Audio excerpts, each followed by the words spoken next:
Hello. Hi. Oh, there was some cacao that I spilled. I was going to clean, but I didn't. I'm noticing it a lot now. Anyway, what I wanted to talk about. What I wanted to talk about was a lot of things. But I guess it all kind of surrounds around where I've really found myself this morning, and I've been so happy with where I've been this morning. How I've been feeling. And it all centers around like surrendering and allowing and recognizing that there really is a choice to everything that you're in. Maybe I said that too definitively, but I'm going to go into it. What I mean when I say that is choices, at least in the way that I said it just then. When you say the word choice, I guess everyone's brain, including mine,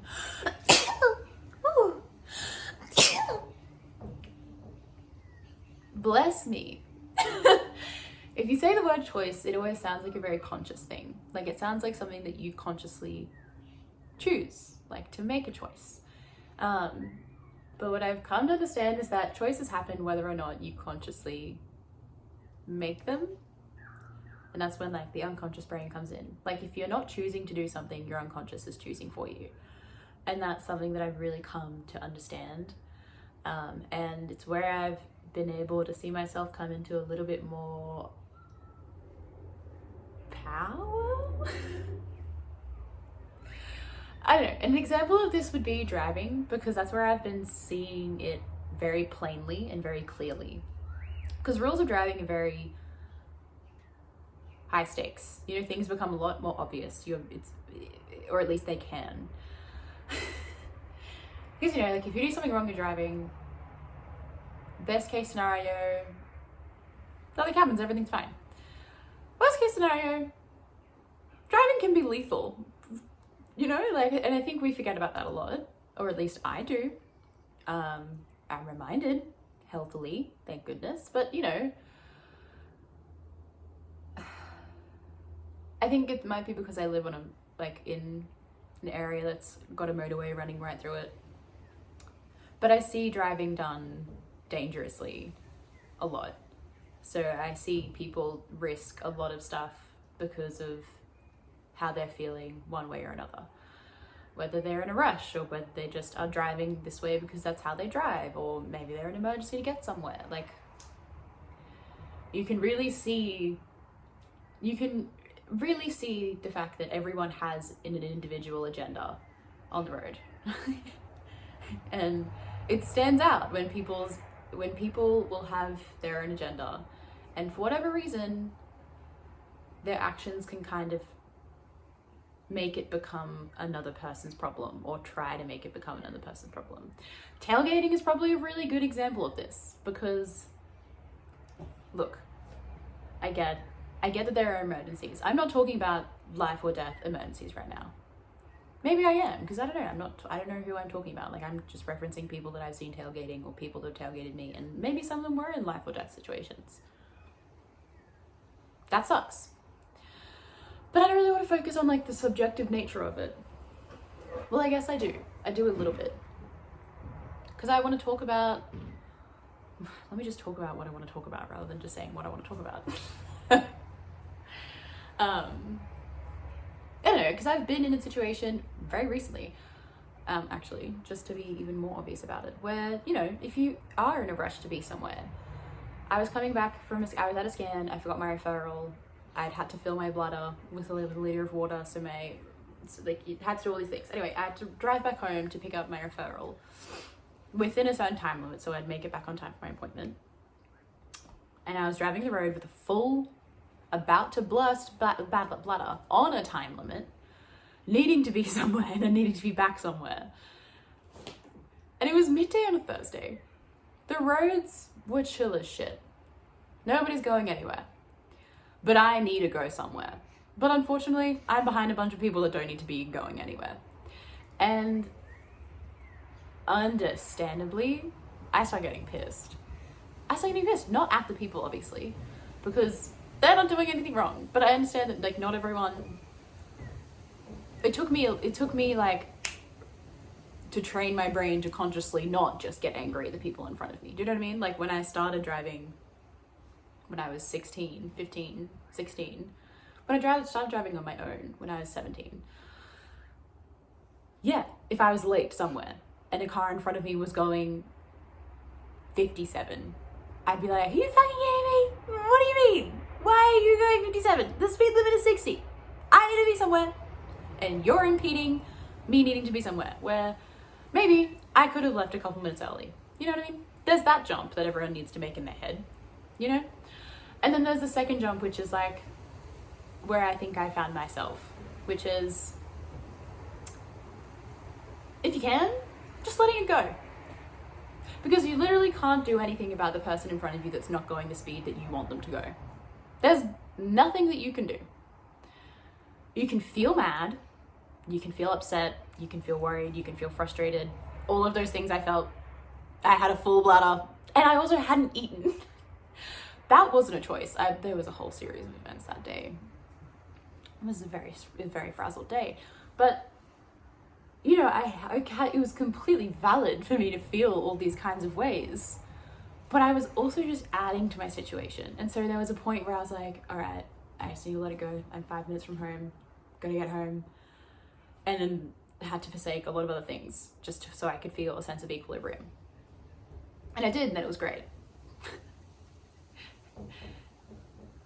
And it's that conscious choice is what I'm kind of like wanting to highlight or wanting to draw more attention to, because it's the thing that's been sticking out in my life a lot, is the fact that you can make conscious choices, but it's just that I think a lot of us go through a lot of our lives having just like, I don't know, you just go through life sometimes. There's just areas of your life where you just do certain things because this is how you know that you should do them, and then sometimes people just react, or your emotions bubble up, and if you don't know how to like fully be aware of how you're feeling, or understand what you're feeling, or understand that you're feeling a feeling or a certain way, and that will affect your choices and your behavior and your reactions. And, you know, being present with what you're actually experiencing in your life can be challenging for a lot of people, especially like right now, because there's a lot of reasons why you'd want to tune out of your life. But that does mean that you're kind of being guided by unconscious decisions, and make like just autopilot essentially. And I guess driving is one way that recently I've been trying to bring more conscious choices and conscious ways of thinking, and like building neural pathways that make it easier to make good choices. Not good choices, I don't want to bring it as like a moral thing, but make choices that are favorable for the ultimate outcome to be my sense of peace and surrender and like acceptance with life. Does that make sense? And I guess another example of this could be, I have finally understood why mantras are so useful. For so long, you know, like, or like affirmations, like for so long you kind of just think of them as like things, and it's like a nice concept, yeah, like tell yourself nice things, and so you're telling yourself nice things, but it's also you get used to telling yourself nice things, so you physically get used to and familiar, and like you practice telling yourself kind, loving, reassuring and nice things, building an inner dialogue consciously, so that if you're in a moment of stress, or in a moment of like limbo thinking, or somewhere where you need to like, or if you need to like bring your thoughts and like tie them to a specific anchor point, a mantra, an affirmation or something, you can tie it to something that's loving or reassuring. Because if what exists in your head is just like mindless, like kind of day-to-day flow chatter, which obviously exists for everyone, but if that's all, then in moments where you need to anchor yourself or ground yourself or draw yourself in or check yourself, or remind yourself of something, you're not going to have like a script or a couple words that you're used to saying or trust or that your body feels comfortable hearing to be able to provide that grounding. And that's just clicked in my head as kind of like, maybe this strings all these ideas together,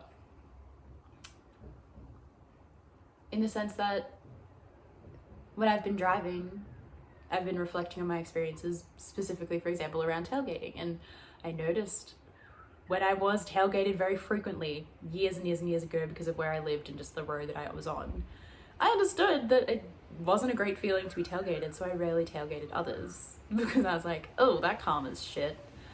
But then also went further to kind of just realize like, oh, okay, like, also if somebody's tailgating me, they're in their own shit. I don't know what it is. They could just be late for something and that's their fault for being late. They could just be an anxious driver. They could be having an emergency. But in that situation, if I can get out of their way, I will. If I can't get out of their way, there's nothing I can do. So I just like have to hold my own space and just tell myself, it's okay. I'll move when I can get out of their way, and that's all I can do. And having thought about it so many times and like considered it and whatever, when that situation then happens to me, I used to get really incredibly anxious and like very scared when someone would like tailgate me. Like it used to push me and I used to like speed up or like get anxious or not know how to do it. Like it would really upset my physical body and like my mind and everything. It would just disorientate me. But now if somebody starts tailgating me, I do exactly that. I just either look to see if I can go in the other lane and move out of the way, or accept that I'm just probably gonna have some bright headlights in my rearview mirror until I can get out of their way. And if I say that to myself, I don't get anxious. And I don't let whatever's happening behind me affect me. And I can just be present with myself and be calm. And I feel good. Like with the mantras thing, perfect example would just be meditation. Like I find it really hard to bring myself back to my breath or anything like that. Like, and I know that neurodivergent people would have, it's like an interesting thing trying to meditate when you're neurodivergent. But I found a lot of ways kind of like in and around it. And this morning I realized how important it is for mantras or like affirmations to like, or like intentions, because that can just be the thing that you repeat to yourself to bring you back. Like I was just repeating to myself this morning, like, I'm so grateful to be feeling, or even just like internally speaking your experience to yourself. Because I find it very hard to like, it takes me a long time to get to a point where I feel like my mind is in that state of flow where things will just blip in and out. And that's, some days it kind of just happens really well and really easily, and some days it doesn't happen at all. But I find more often than not, especially when I'm stretching, just to repeat my internal experience back to me, like, and in a very great gratitude-based way, like, oh, like I can feel my legs and I can feel this, and that feels so nice. Like, oh, I can feel a bit of tension there. Let me like work into that. How's this feeling? Like, and just talking myself through what my body is presently feeling, and then reminding myself to breathe. And that's how it started, because I got used to naming my experience. But then when I realized how good it was to have an intention for the day, or like to have things that I was trying to work on, and to have things that I was trying to practice to like bring in for myself, to have something that I am comfortable saying to myself, just that can just pop in without me having to scramble for thoughts while I'm trying to be peaceful and like zen, and like anxiously scramble my head for something positive to say. I'll have something there because I say it to myself so frequently. And it's just different. Like it was even this morning, I sent my friend like a video of how I woke up this morning, which is like, I just like had got on my phone for like a little bit. I was scrolling through videos and just was like, okay, I'm gonna turn this off, and then I'm gonna like stretch.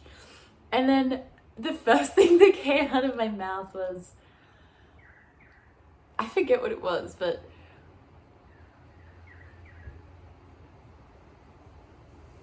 I slay every day because the universe is on my side, and I love myself, and I slay every day because the universe is made for me, and I am.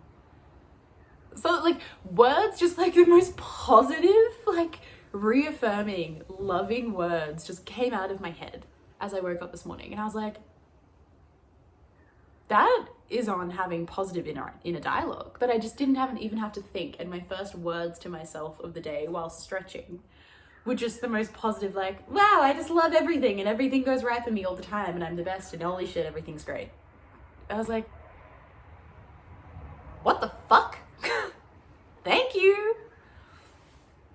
It was amazing. So yeah, like mantras and like positive inner dialogue, and I guess all of this is just so like surrounding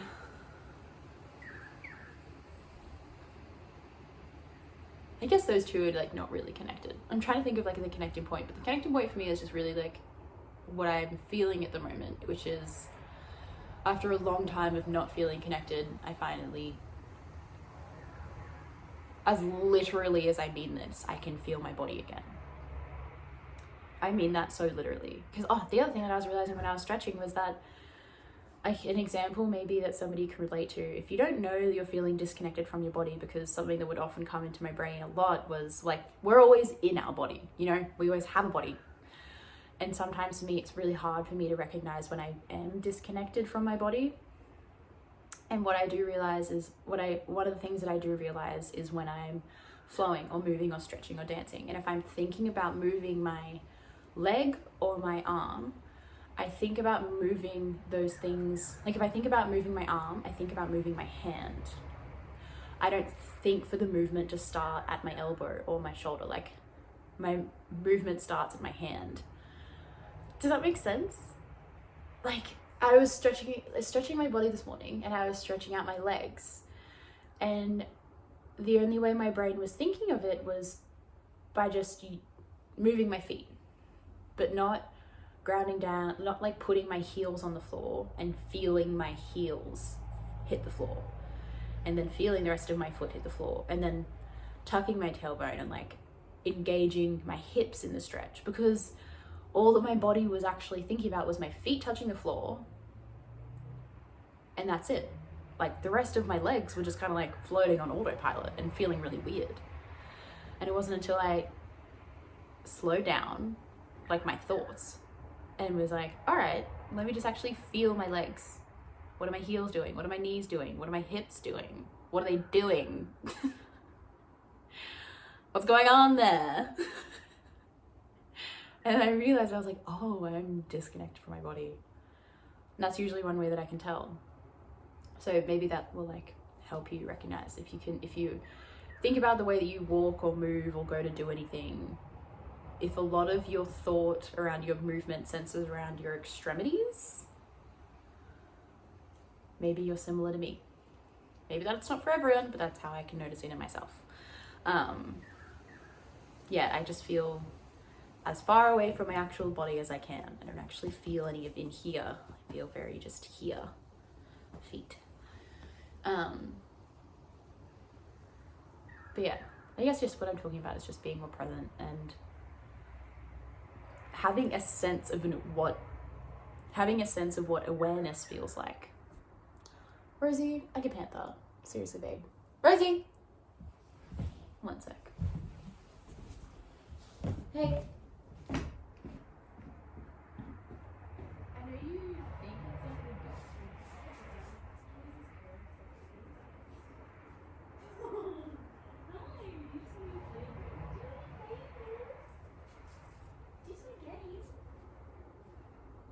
Do you want a game? Do you just want a game? Sorry. They're really not paying attention to you.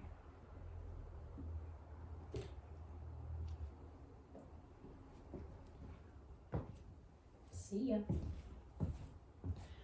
I haven't been paying attention to her for the past like 15 minutes. Hi, boo. Anyway, I think that's just the majority of what I wanted to talk about. Choices. All of them, so many. But yeah, I guess just being more present with my choices and trying to understand the parts of my life and trying to recognize the parts of my life where I am a bit more on autopilot and I am a bit more unconscious. And giving myself those conscious dialogues or notes on how I really want to be able to feel and react in moments where they might catch me off guard. Bringing more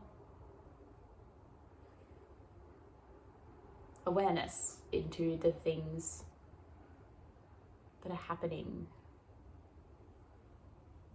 Living.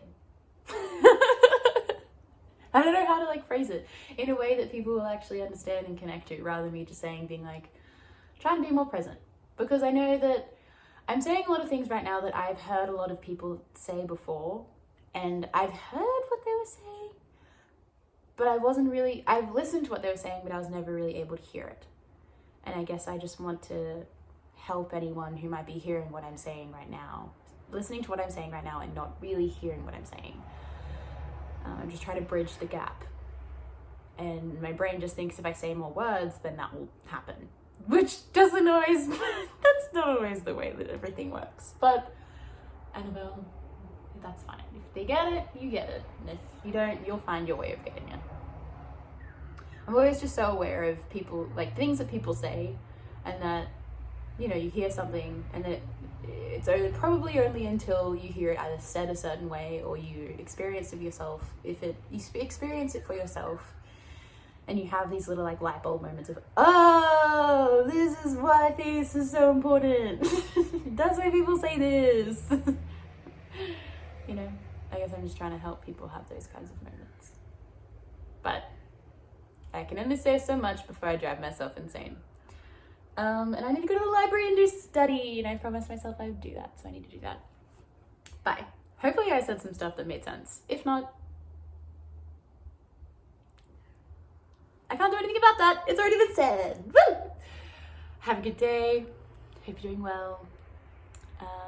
Oh my god, Rosie, just stop eating things you're not supposed to. Yeah, I'm looking at you. Hey.